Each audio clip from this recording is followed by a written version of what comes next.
আজকে তোমাদের জন্য এবিটিএ টেস্ট পেপারের 4 নম্বর কোশ্চেন পেপারটা যে আছে ওটার এমসিকিউ আর অতি সংক্ষিপ্ত প্রশ্নগুলির সমাধান করব।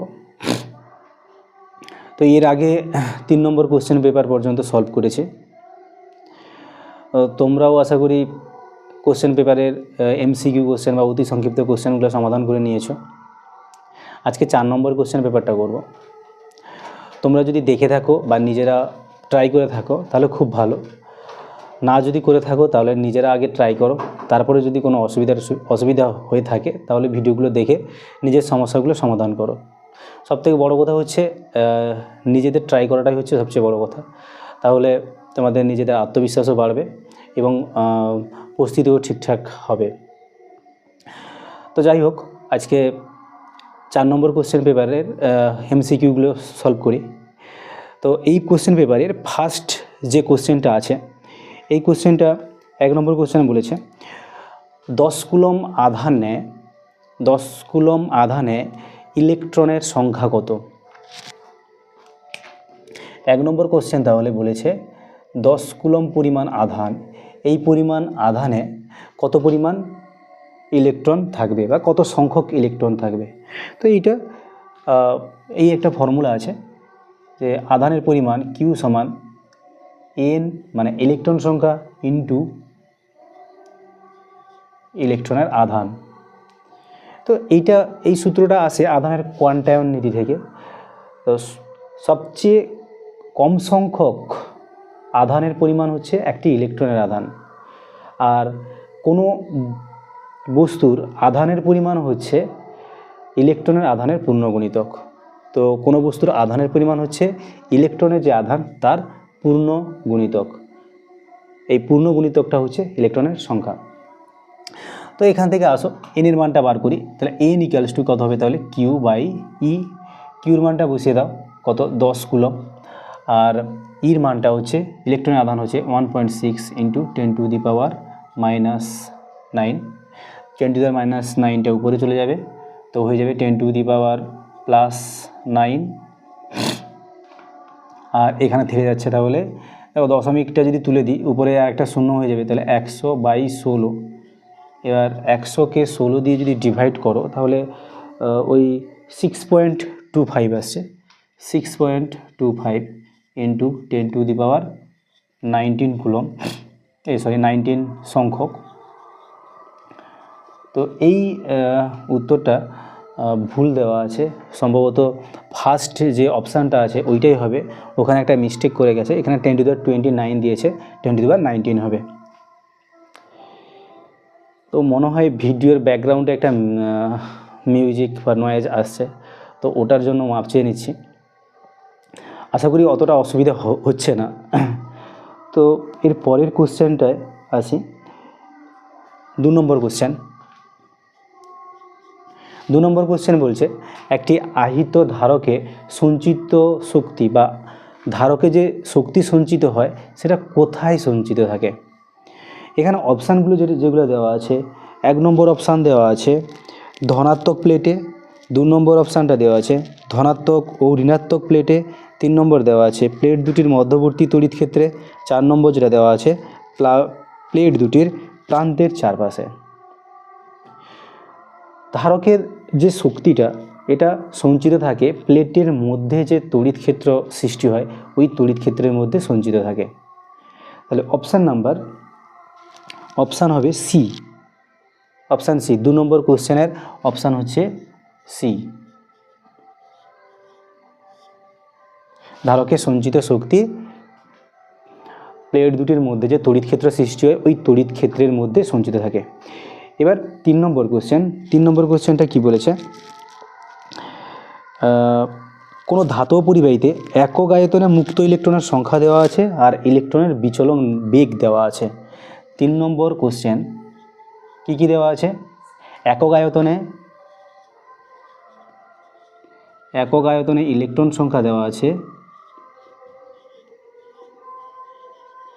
সেটা দেওয়া আছে n, আর দেওয়া আছে ইলেকট্রনের বিচলন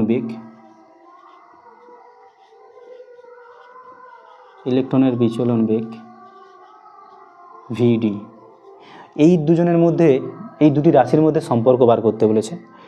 তো আমরা এই বিচলন বেগ এবং প্রবাহ মাত্রার রাশিমালাটা জানি, আই ইকুয়ালস টু NE/AVD। প্রবাহ মাত্রাকে যদি ধ্রুবক ধরে নাও আর বাকিগুলা ইলেকট্রন আধার ক্ষেত্রফল তো ধ্রুবক, তাহলে ভিডি ইকুয়ালস টু পাচ্ছি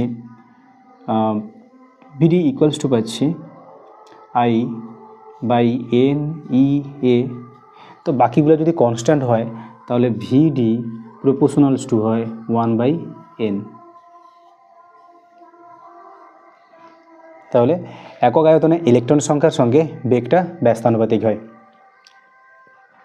তো এটা অপশান নাম্বার হচ্ছে গিয়ে বি, অপশান নাম্বার বি। এবার নেক্সট কোশ্চেন, 4 নম্বর কোশ্চেন।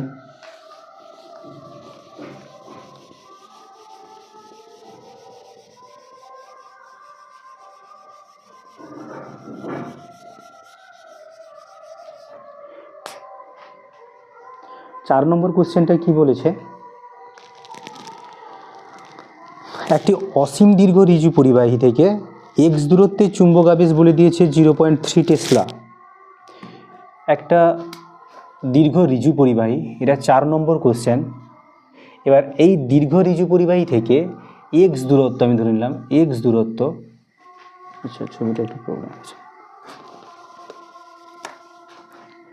4 নম্বর কোশ্চেন দেওয়া আছে একটি দীর্ঘ ঋজু পরিবাহী, ঠিক আছে। এবার এই ঋজু পরিবাহীর থেকে এক্স দূরত্বে, কত দূরত্বে, এক্স দূরত্বে একটা বিন্দু আছে, আমি এর নাম দিয়ে দিলাম এ বি। তো এইখানে এক্স দূরত্বে যে বিন্দুটা আছে, এই বিন্দুতে চৌম্বক ক্ষেত্রের মান দেওয়া আছে 0.1 টেসলা, সরি 0.3 টেসলা দেওয়া আছে এখানে, 0.3 টেসলা। এবার তোমাকে বার করতে বলেছে এই পরিবাহীর জন্য 3x দূরত্বে, মানে দূরত্বটা বাড়িয়ে দেব, 3x দূরত্বে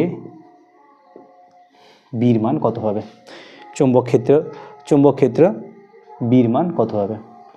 তো এই দীর্ঘ ঋজু পরিবাহীর জন্য বি হয় μ0/4π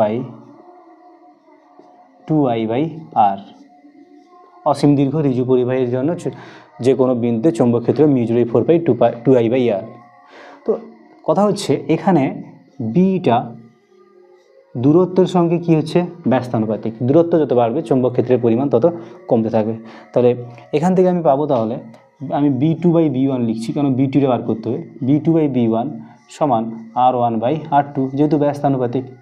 এবার B2 কত জানি না, B1 কত দেওয়া আছে 0.3 টেসলা, ইকুয়ালস টু R1 কত দেওয়া আছে x, R2 কত দেওয়া আছে 3x, x কেটে দাও, তাহলে B2 কত হচ্ছে, তাহলে 0.3/3, তাহলে অ্যান্সার হচ্ছে 0.1 টেসলা। তাহলে আমি B2 কত পাচ্ছি, 0.1 টেসলা। অ্যান্সার হচ্ছে গিয়ে এ, অপশান এ। এবার নেক্সট কোশ্চেন আছে। নেক্সট কোশ্চেন বলছে কোনো স্থানে ভূচুম্বক ক্ষেত্রের উল্লম্ব উপাংশ এবং অনুভূমিক উপাংশের মান সমান হলে সেই স্থানের বিনতি কোণ কত হবে। 5 নম্বর কোশ্চেন, একটা স্থানে BH ভূচুম্বক ক্ষেত্রের অনুভূমিক উপাংশ এবং BV ভূচুম্বক ক্ষেত্রের উল্লম্ব উপাংশ সমান যদি হয়, তাহলে ওই স্থানের বিনতি কোণ কত হবে, বিনতি কোণ কত হবে।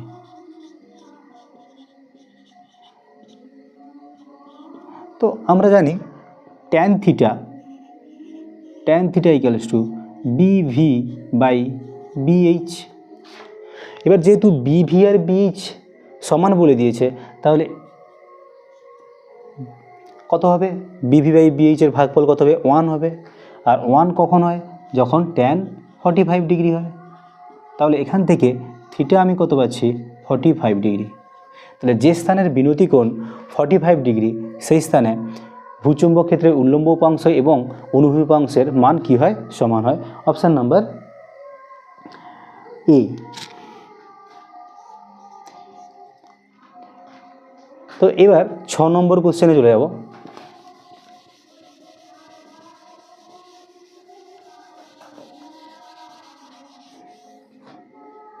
নম্বর কোশ্চেনটা দেওয়া আছে,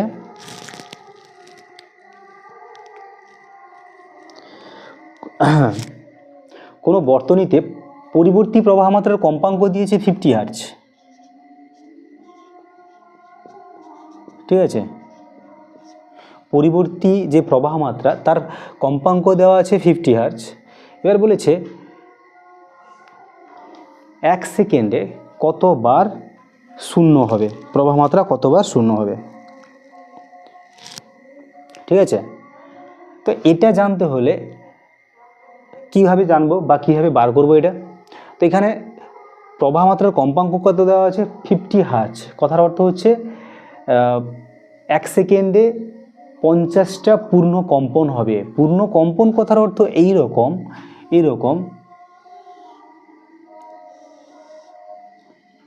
মানে এটা প্লাসের দিক, এটা মাইনাসের দিক, মানে ওটা কার ডিরেকশান, প্রবাহ মাত্রার যে ডিরেকশানটা, এটা প্লাস আই, এটা হচ্ছে মাইনাস আই যদি হয়।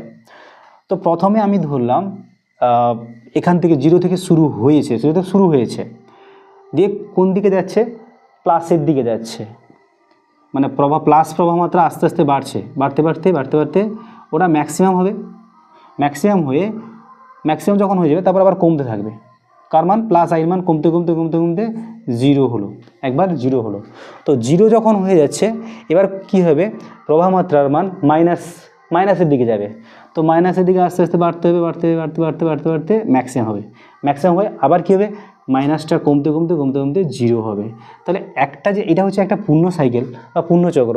এই একটা পূর্ণ চক্রে শূন্য কবার হচ্ছে, এইখানে একবার হচ্ছে, এইখানে একবার হচ্ছে। তো এইটা হবে না, এটা শুরু একদম, এটা হবে না। তো তাহলে কটা হচ্ছে, একটা পূর্ণ চক্রে 2টি শূন্য বা দুবার শূন্য হচ্ছে। আর 50 হার্জ কথার অর্থ হচ্ছে 1 সেকেন্ডে 50টি পূর্ণ কম্পন হয়।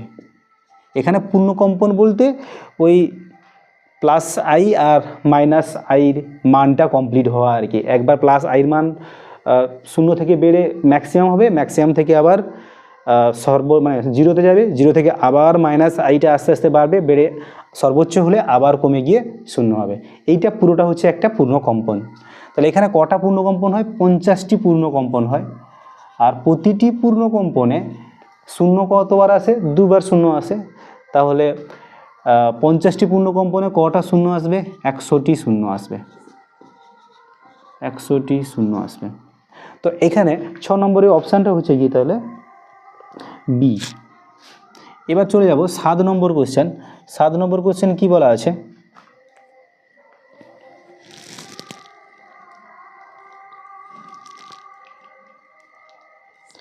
স্টেপ ডাউন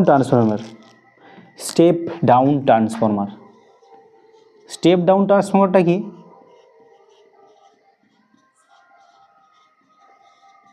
এই ট্রান্সফরমারে কি করা হয়, বিভবটাকে কমানো হয়। কিন্তু এখানে কোশ্চেন দেওয়া আছে 10 স্টেপ ডাউন ট্রান্সফরমারে কোন রাশিটিকে বাড়ানো হয়। তো আমরা আবার শক্তি সংরক্ষণ সূত্র অনুযায়ী, যে শক্তি সংরক্ষণ সূত্র তো এখানে মানে মান্য করে চলে, তো সেখান থেকে দেখেছি যদি বিভবের মান যদি কমে তাহলে কী হবে, প্রবাহ মাত্রার মান বাড়াবে। তাহলে এইখানে কোন রাশিটি বাড়ানো হয় জানতে চাইছে, তাহলে উত্তরটা হবে প্রবাহ মাত্রা বাড়ানো হয়।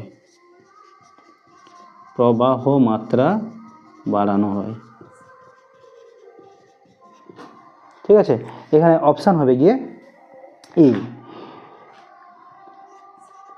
এবার 8 নম্বর কোশ্চেন বলেছে তড়িৎ চুম্বকীয় তরঙ্গের অভিমুখ কার অভিমুখে হবে। এবার তড়িৎ ক্ষেত্র দেওয়া আছে ই ভেক্টর আর চুম্বক ক্ষেত্র দেওয়া আছে বি ভেক্টর। তো তড়িৎ ক্ষেত্র ভেক্টর ই আর চুম্বক ক্ষেত্র ভেক্টর হচ্ছে বি। এর দুজনের দ্বারা উৎপন্ন যে তড়িৎ চুম্বকীয় তরঙ্গ তার অভিমুখ কার সঙ্গে সমান হবে, তো সেটা আমরা ভালো করে জানি যে ই ক্রস বি এর অভিমুখের সঙ্গে সমান হবে, এর অভিমুখের সমান্তরাল হবে বা এর অভিমুখের দিকে হবে। ই ক্রস বি, যেখানে অপশানটা হচ্ছে সি।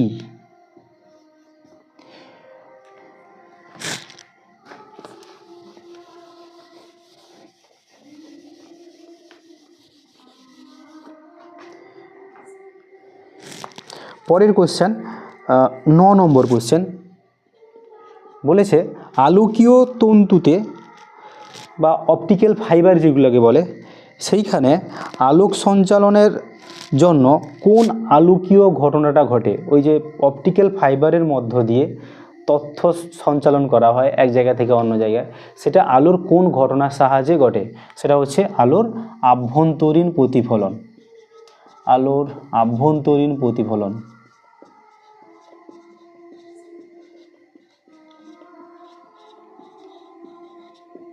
আলোর আভ্যন্তরীণ প্রতিফলন।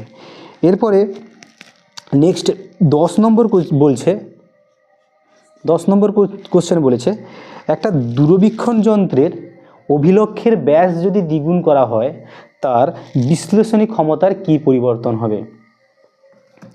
কি বলেছে? একটি দূরবীক্ষণ যন্ত্রের অভিলক্ষের ব্যাস কি করেছে? দ্বিগুণ করেছে। অভিলক্ষের ব্যাস যদি দ্বিগুণ করে, ব্যাস দ্বিগুণ করেছে, তাহলে বিশ্লেষণী ক্ষমতা, ব্যাস দ্বিগুণ করা হয়েছে, তাহলে বিশ্লেষণ ক্ষমতা কি পরিবর্তন হবে? তো আমরা জানি অণুবীক্ষণ যন্ত্রের বিশ্লেষণ ক্ষমতা সমানুপাতিক হয় ব্যাসের সঙ্গে, অভিলক্ষের ব্যাসের সঙ্গে সমানুপাতিক হয়। ঠিক আছে, দূরবীক্ষণ যন্ত্রের বিশ্লেষণ ক্ষমতা ব্যাসের সঙ্গে সমানুপাতিক হয়। অর্থাৎ তাহলে যদি ব্যাস যদি বেড়ে যায় তাহলে বিশ্লেষণী ক্ষমতাও কী হবে? বাড়বে। কত গুণ বাড়বে? এখানে ব্যাস যদি দ্বিগুণ বাড়ে, বিশ্লেষণী ক্ষমতাও কত বাড়বে? দ্বিগুণ বাড়বে, দুগুণ বাড়বে। ওকে, তো এই অপশানটা আছে এ, অপশান এ। এবার চলে যাব পরের কোশ্চেন XI। এতে বলেছে যে এম ভর এবং ই গতিশক্তি সম্পন্ন একটি ইলেকট্রনের তরঙ্গ দৈর্ঘ্য, ডি ব্রগলি তরঙ্গ দৈর্ঘ্য কত? এম ভর এবং ই শক্তি সম্পন্ন ইলেকট্রনের ডি ব্রগলি তরঙ্গ দৈর্ঘ্য, ডি ব্রগলি তরঙ্গ দৈর্ঘ্য নির্ণয় করো। ওকে, তো আমরা ডি ব্রগলি তরঙ্গ দৈর্ঘ্য সমান কি জানি? ল্যামডা সমান h/p, তাই তো? আবার পি সমান কি জানি?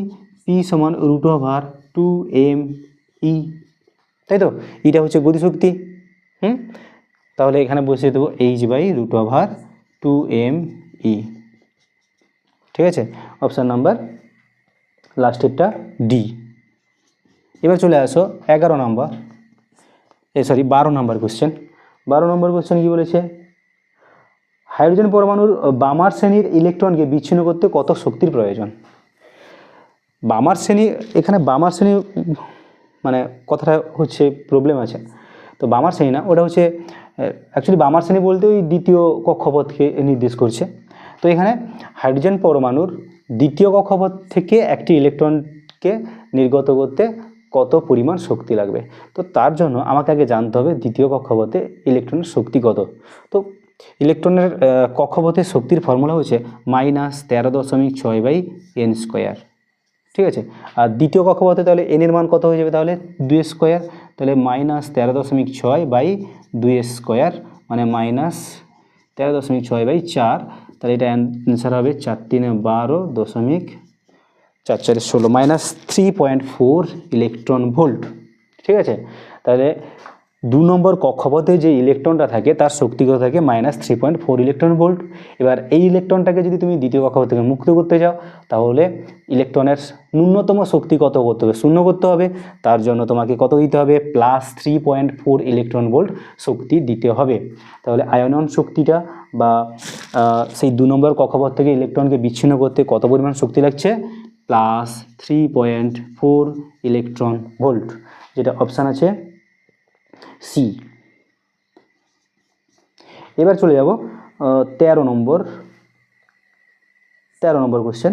13 নম্বর কোশ্চেন বলছে যে গেটের পুনরাবৃত্তিমূলক ব্যবহারের দ্বারা একটি এন্ড গেট তৈরি করা যায় সেটি হলো কি? বারবার একটি গেট ব্যবহার করে অ্যান্ড গেট তৈরি করতে হবে। তো সেই কোন গেটটিকে বারবার ব্যবহার করলে তুমি অ্যান্ড গেট পাবে? তো এখানে অপশান যেগুলো দেওয়া আছে, নট গেট তো হবে না, অর গেট, ন্যান্ড গেট আর এক্স অর গেট দেওয়া আছে। তো ন্যান্ড গেট আমরা এটা করেছি, ন্যান্ড গেট x3 তো ন্যান্ড গেটের সাহায্যে ন্যান্ড গেটকে বারবার ব্যবহার করে তুমি কি তৈরি করতে পারবে? অ্যান্ড গেট তৈরি করতে পারবে। এবার লাস্ট কোশ্চেন, এমসিকিউর লাস্ট কোশ্চেন, এক্সআইভি। তো এখানে এক্সআইভি বলা হয়েছে যে নিম্নলিখিত কোন তরঙ্গগুলির সাহায্যে উপগ্রহ যোগাযোগ করা যায়? তো সেটা হচ্ছে স্পেস তরঙ্গ বা দেশ তরঙ্গ। কত নম্বর অপশান? সি, স্পেস তরঙ্গ বা দেশ তরঙ্গ।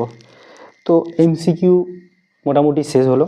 এবার সেকশান 2 যেটা সংক্ষিপ্ত উত্তর ভিত্তিক প্রশ্ন আছে, এসএকিউ। তো এর ফার্স্ট যে কোশ্চেনটা আছে, 1 নম্বর কোশ্চেনটা যেটা দেওয়া আছে, বলছে একটি গ্যালভানোমিটারকে তুমি কিভাবে ভোল্টামিটারে তৈরি করবে? তো গ্যালভানোমিটারকে অ্যামিটারে রূপান্তরিত করার পদ্ধতি আমরা জানি। তো গ্যালভানোমিটারকে যখন ভোল্টামিটারে পরিণত করবে তখন কি হয়? ভোল্টামিটারের রোধ কি হয়? অসীম হয়। মানে গ্যালভানোমিটারের রোধটাকে কি করতে হবে? বাড়াতে হবে। অর্থাৎ গ্যালভানোমিটারের সঙ্গে শ্রেণী সময়ে একটা বড় রোধ ব্যবহার করতে হবে, মানে বেশি মানের রোধ ব্যবহার করতে হবে। গ্যালভানোমিটারের সঙ্গে শ্রেণী সমবায়ে যদি তুমি বেশি রোধ ব্যবহার করো তাহলে এই যে সমবায়টা একটা ভোল্টামিটার তৈরি হবে। এবার এর অথবা দেওয়া আছে, সাইক্লোট্রন যন্ত্রে নিউট্রনকে কি ত্বরান্বিত করা যায় আর কেন করা যায় না? তো সাইক্লোট্রন যন্ত্রের যদি কার্যনীতিটা দেখা যায় তো ওইখানে তড়িৎ আর চুম্বক দুজন মিলে কি করে আধানগুলিকে ত্বরান্বিত করে। তো তড়িৎ ক্ষেত্র কি করে? আধানের উপরে বল প্রয়োগ করে, ঠিক আছে। এবার আধানের উপরে বল প্রয়োগ করার জন্য তড়িৎ ক্ষেত্র কি দরকার? হয় ধনাত্মক আধান হতে হবে, না হলে ঋণাত্মক আধান হতে হবে, না হলে আধানের উপরে বল প্রয়োগ করতে পারবে না। যেহেতু এখানে নিউট্রন কি নিস্তড়িৎ, তাই তড়িৎ ক্ষেত্র এখানে আধানের উপরে বল প্রয়োগ করতে পারবে না। আর যদি আধানের উপর যদি বল প্রযুক্ত না হয় তাহলে আধানটি গতিশীল হবে না, তখন ত্বরান্বিত হবে না। তো মেন রিজন যেটা হচ্ছে এখানে নিউট্রনটা নিস্তড়িৎ, তাই নিউট্রনকে সাইক্লোট্রন যন্ত্রের সাহায্যে ত্বরান্বিত করা যায় না। এবার চলে আসবো 2 নম্বর কোশ্চেন, বলছে ফ্লেমিংয়ের ডানহস্ত নিয়মটিকে কী নামে পরিচিত? তো ফ্লেমিংয়ের ডানহস্ত নিয়ম অ্যাকচুয়ালি তড়িৎ চুম্বকীয় আবেশটাকে সহজভাবে নির্দেশ করার জন্য। তো এই তড়িৎ চুম্বকীয় আবেশের সাহায্যে ডায়নামো তৈরি হয় বা ডায়নামো কাজ করে, তাই জন্য এই ডানহস্ত নিয়মটাকে ডায়নামো নিয়ম নামেও পরিচিত হয়। তো ফ্লেমিংয়ের ডানহস্ত নিয়মটা হচ্ছে ডায়নামো নিয়ম। তারপরে 3 নম্বর কোশ্চেনটা দেওয়া আছে, কোন দর্পণটি দৃশ্যমান ক্ষেত্র সর্বোচ্চ? তো দৃশ্যমান ক্ষেত্র সর্বোচ্চ উত্তল দর্পণের দৃশ্যমান ক্ষেত্র সর্বোচ্চ, যার কারণে এই যে গাড়িতে যে ভিউ মিররগুলো থাকে, ওই লুকিং গ্লাস বা ভিউ মিররগুলো যেটা থাকে, তো সেইগুলোতে ব্যবহার করা হয় উত্তল দর্পণ। নেক্সট কোশ্চেন দেওয়া আছে, তার অথবা দিয়েছে, একটি লেন্সকে যদি কাচের মধ্যে রাখা হয় এর ফোকাস দৈর্ঘ্য কত হবে? তো কাচের মধ্যে যদি রেখে দাও তাহলে ওটা একটা সমতল মানে সমান্তরাল কাচের মতো ব্যবহার করবে। সেই কাঁচটা তাহলে কি করবে? সমতল কাঁচের ক্ষেত্রে তো তার ফোকাস দৈর্ঘ্য কী হয়? বক্রতা ব্যাসার্ধ অসীম হয়ে যায়। তো বক্রতা ব্যাসার্ধ যদি অসীম হয় তার এরও ফোকাস দৈর্ঘ্য কী হয়ে যাবে? অসীম হবে। মানে যদি কাঁচে রেখে দাও তাহলে ওই লেন্সের ফোকাস দৈর্ঘ্য কী হয়ে যাবে? অসীম হয়ে যাবে। এবার নেক্সট যেটা বলেছে, ফার্মি শক্তিস্তর কি? ফার্মি শক্তিস্তর কি? তো ফার্মি শক্তিস্তর হচ্ছে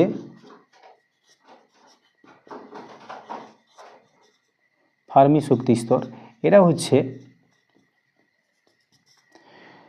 যখন বিশুদ্ধ অর্ধপরিবাহীগুলোকে ডোপিং করা হয় তখন ওই যে অতিরিক্ত ইলেকট্রন বা অতিরিক্ত হোলগুলি যোজক পটি বা পরিবহন পটিতে থাকে না। ওরা কি থাকে, যোজক পটি বা পরিবহন পটির মাঝে একটা স্তরে থাকে, শক্তি স্তরে থাকে, যে শক্তি স্তরটা ফার্মি স্তর নামে পরিচিত। ঠিক আছে, কীরকম আমি এন টাইপ অর্ধপরিবাহীর ক্ষেত্রে বলছি। তো এন টাইপ অর্ধপরিবাহীর ক্ষেত্রে কি হয়, এটা হচ্ছে যোজক পটি, নিচেরটা যোজক পটি, আর উপরে থাকে পরিবহন পটি, পরিবহন পটি। এবার যে এক্সট্রা ইলেকট্রনগুলো থাকে ডোপিংয়ের জন্য, যদি পঞ্চজি ইলেকট্রন ডোপিং করো তাহলে তার 4টা ইলেকট্রন অর্ধপরিবাহী 4টা ইলেকট্রনের সঙ্গে সমযোজী বন্ধনে আবদ্ধ থাকবে, আর বাকি এক্সট্রা যে ইলেকট্রনটা সেইটা বন্ধনের মধ্যে থাকে না, তার শক্তি বেশি থাকে, অর্থাৎ তাকে কম পরিমাণ শক্তি দিলে সে পরিবহন পটিতে চলে যাবে, অর্থাৎ সেই ইলেকট্রনটা কিন্তু যোজক পটিতে থাকে না। ঠিক আছে, যোজক পটি থেকে বেশি শক্তি সম্পন্ন শক্তি স্তরে থাকে, আর সেই শক্তিটা হচ্ছে গিয়ে ফার্মি শক্তি স্তর। তাহলে ফার্মি শক্তি স্তরটা কি,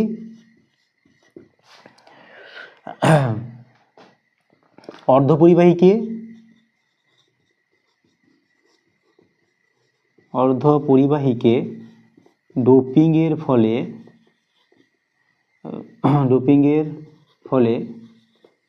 বিশুদ্ধ অতিরিক্ত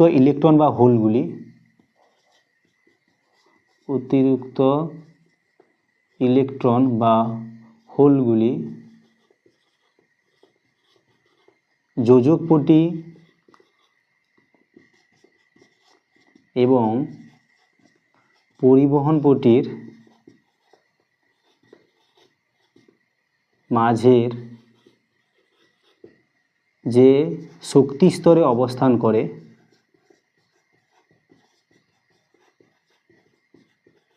তা ফার্মি স্তর নামে পরিচিত।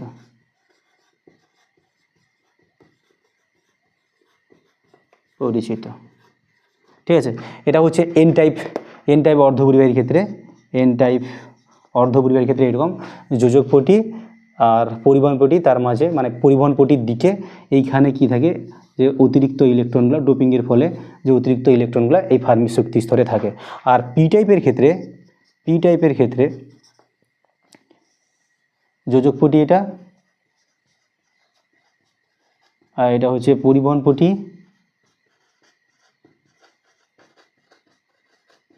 আর এই নিচের দিকে থাকে হোলগুলা, তোমার ফার্মি শক্তি স্তরটা নিচের দিকে থাকে। এবার চলে আসবো লাস্ট যেটা বলছে, এর অথবাটা ন্যান্ড গেটের বুলিয়ান প্রকাশক সমীকরণ। ন্যান্ড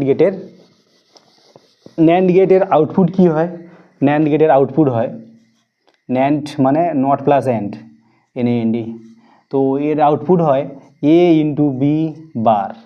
তো এ যদি তুমি সত্য সারণী প্রস্তুত করো তাহলে y হবে A ইন্টু বি বার। তো এতে তুমি 0 নাও, বিতেও 0 নাও, তাহলে 0 ইন্টু 0 হবে, তাহলে তার বার হবে 1। এতে 1 নাও, এতে 0 নাও, তাহলে সেই 0 হবে, তাহলে 1, 0 1 নাও 1, 1 1 নাও 1 হলে ওটা 0 হয়ে যাবে। এটা ছিল ন্যান্ড গেটের সত্য সারণী। তো মোটামুটি MCQ আর সংক্ষিপ্ত প্রশ্নগুলি শেষ করলাম। তো এর পরের ক্লাসে 5 নম্বর যে চ্যাপ্টারটা আছে ওইটা সমাধান করব। তোমরা ভালোভাবে পড়াশোনা করো। আজকে এই পর্যন্ত থাক।